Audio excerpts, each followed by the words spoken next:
And as long as you're thinking equal to your environment, you keep creating the same life.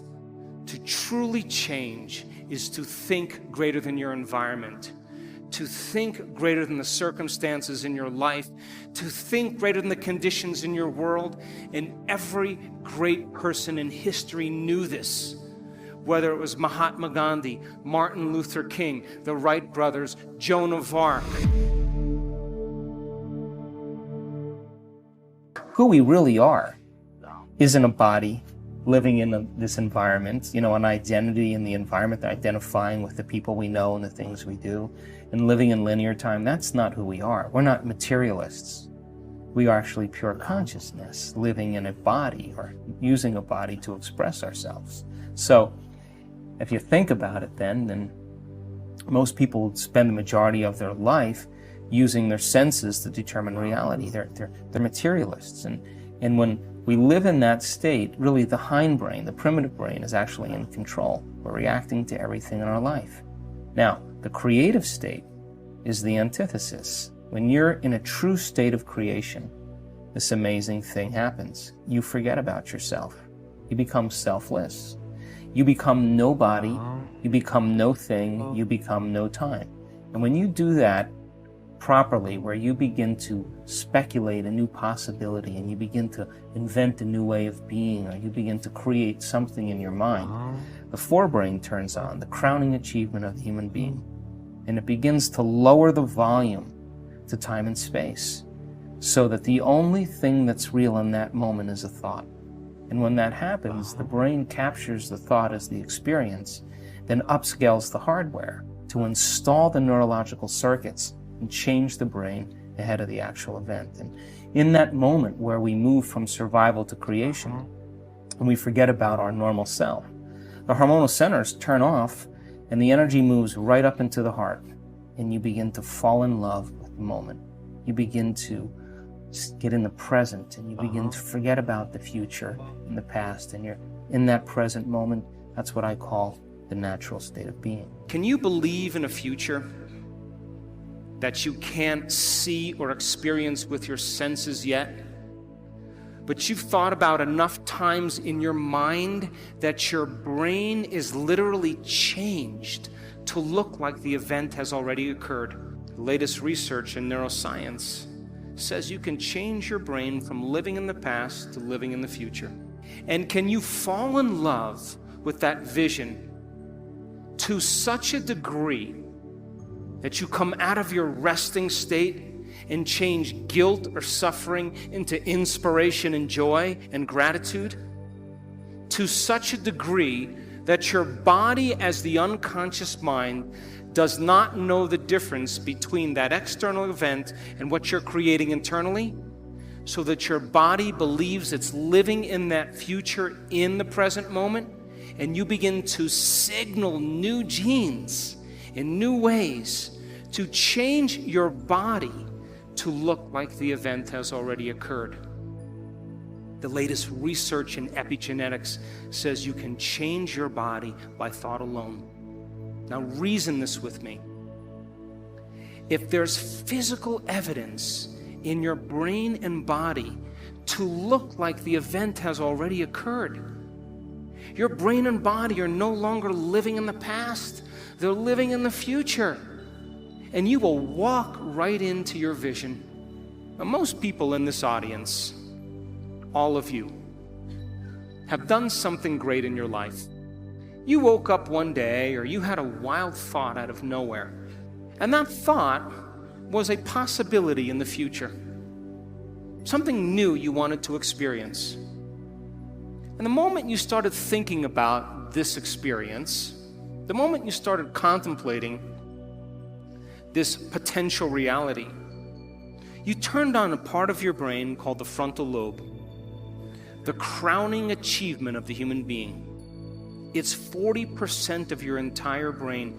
It is the creative center, and it has connections to all other parts of the brain. And the moment you said, what would it be like to be a leader? What would it be like to be successful? What would it be like to have this vision come true? The moment you asked that open-ended question, you turned on this part of the brain. Because the rest of the brain is just a bunch of automatic programs. And now the frontal lobe, the creative center, wakes up. And it has connections to the entire brain. It's the CEO, it's the boss, it's the symphony leader of the brain. And the moment you get creative, the frontal lobe begins to select different networks of neurons that are stored in your brain from things you've learned or experienced. And as you begin to think a what-if question, it begins to select these different networks and begins to seamlessly piece them together and making your brain fire in new sequences and in new patterns and new combinations. And whenever you make your brain work differently, you're changing your mind. Because mind is the brain in action. Mind is the brain at work. And the moment those neurons fire in tandem, you get a picture in your mind, a hologram, a vision, an abstraction. And for those people who are passionate, that thought that they're thinking begins to create an elevated emotion. They become inspired. They feel enthusiastic, in theos, filled with God. They become passionate. They started to open their hearts. And all of a sudden, they're combining a clear intention with an elevated emotion. And it's the combination of a clear intention and an elevated emotion in our research over and over again that proves then the person now is changing fundamentally, changing biologically, changing internally. And their brain and body are moving from living in the past into living in the future. When you do that, when you had that moment, you came out of your resting state. And then you started to write down all the things you were going to do to get to that vision, all the choices you were going to make, all of the experiences or goals you wanted to achieve, and all of the emotions and the joy you would feel. And when you were doing that, you were setting your sights towards that destiny. And then you did something really brilliant. You wrote down the choices you weren't going to make. You became aware of the behaviors you weren't going to demonstrate. You began to review certain experiences you wanted to stay away from.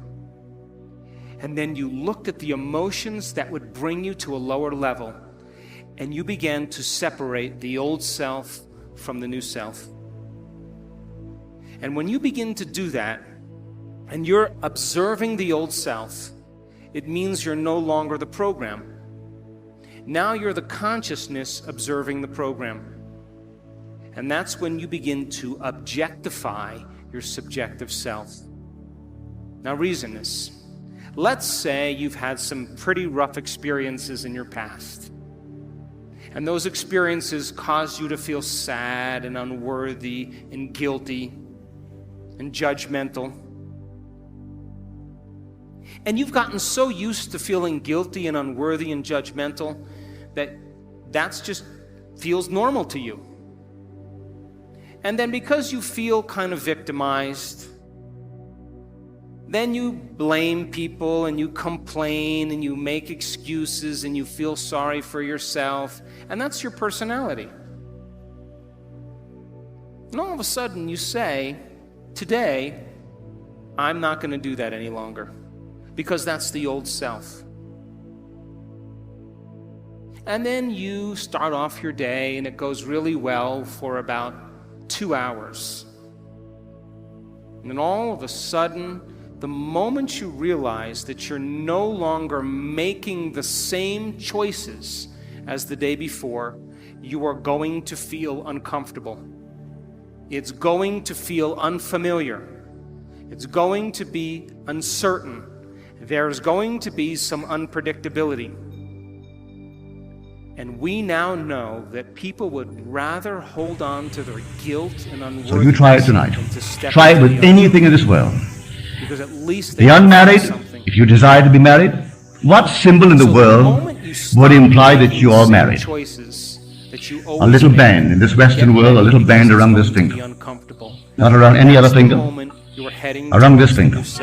It doesn't have to be the biggest aspidastra in the world. Just a plain little gold Well, it's kind of interesting ring. because in order If you for wore it us there, to it would imply you're have married. some type of change in our Sleep body, tonight as though you wore one. change something in our environment Don't put your physical thumb on it. to a new line. Put your imaginary thumb on Forget it. about our And present feel it in your body, our imagination. present environment.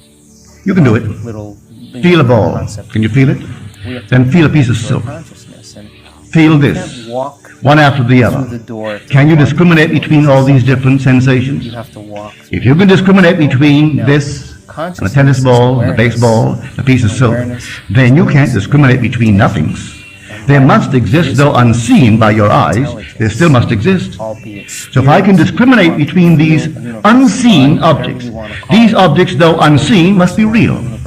Well, now take that and put it there. But feel when you wear it that you are proud of the one who put it there.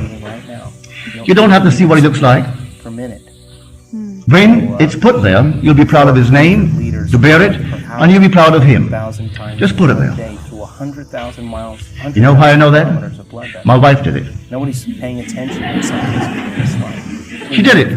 10 million cells. Actually, she did it. Because we lose 10 million cells. One day she was in the presence of a so-called sensitive. Body, it goes through the order of And 100,000 chemical reactions. This one said to her, "Why did you take off your wedding ring?" She said, "I am not married." "Oh, you don't fool me. You took off your wedding ring."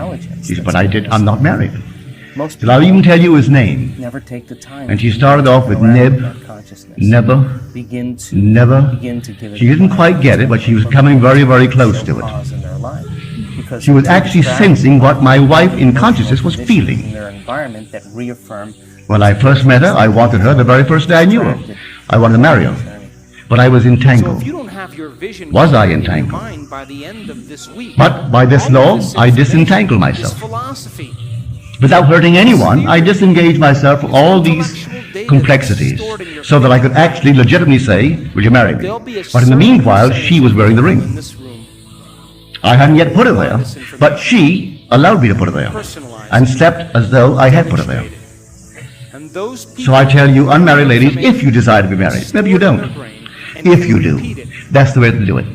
those people who start And it'll come out of the nowhere. going to do with You don't have to go and buy anyone or try to meet the right people. Usually when you try to meet the right one, he's always the wrong one. neurological hardware in their brain, So don't go searching. them to a new future. Those who go searching for love only make manifest their own lovelessness. And the loveless never find love.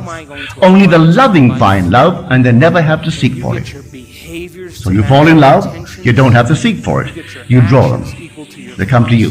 You've listened to great leaders. You've So gotten here, this is the power of which I information speak. about success. The power of the universe, the power that created and sustains the universe, is resident in you as your own wonderful human imagination. That's God. And you Don't start forget it. applying it to your life. I know it's difficult when man has been trained to believe in an external God. And he goes to church and gets on his knees and he prays to an external God. And he goes home at night, maybe he does say his prayers and he gets down on his knees and he prays to an external God. All right, maybe that's a nice thing for someone to do. But I tell you, he isn't out there at all. You won't be criticized for it, but he is within you. Very personal, may I tell you. He is very, very personal Feel that feeling. and within you. Now you are When you're told in Scripture, of the rock that begot us, we are unmindful. understand what your mind is intellectually understood. And that seems to be all a figure of speech Knowledge is on how true that thing is. experiences for the One night, sitting in the silence, rather it was an afternoon, you are embodying I was thinking of nothing in particular, and suddenly before my eyes came this quartz, an enormous quartz. embodying clarity. As I looked at it, it fragmented itself, Motion is the experience. broke into numberless little pieces, and then it reassembled itself. You're teaching As it reassembled itself, it was not into a quartz, but into a man, seated in the lotus posture. I'm looking at this man, all seated now, perfect man. As I looked at him, I'm looking at myself. done that experience once. Here I am, the perceiver, observing myself, seated in the lotus posture. This deep, deep meditation. And as I became aware that I'm looking at myself, it began to glow. And it glowed and glowed and glowed. When it reached the intensity of luminosity, it exploded. And then I returned to this level. Biologically and chemically, you will connect whether I see him within me. That being is meditating this.